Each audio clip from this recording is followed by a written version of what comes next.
Tamil Nadu temple பார்வையாளர்கள் அனைவருக்கும் வணக்கம்.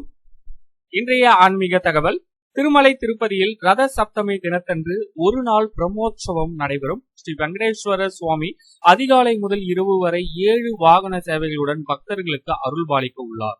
2024 ஆண்டு ரத சப்தமி வரும் பிப்ரவரி 16 வெள்ளிக்கிழமை அன்று கொண்டாடப்படுகின்றது. ரத சப்தமி தினத்தன்று 7 வாகன சேவைகள் நடைபெறும் நேரம் பற்றிய தகவலை நம்ம இப்ப பார்க்கலாம்.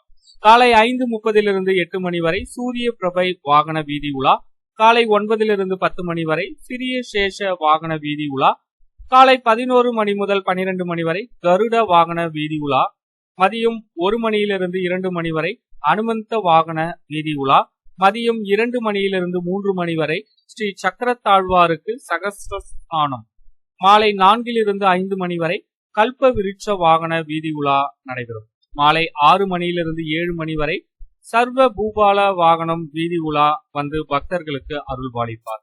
இரவு 8 9 மணி வரை சந்திரபிரபா வாகன வீதி உலா. இந்த தகவலை உங்களுடைய நண்பர்களுக்கும் தெரியப்படுத்துங்க. நீங்க இந்த விழாவில் கலந்துட்டீங்க அப்படின்னா உங்களுடைய கருத்துக்களையும் பதிவு பண்ணுங்க. நன்றி, வணக்கம்.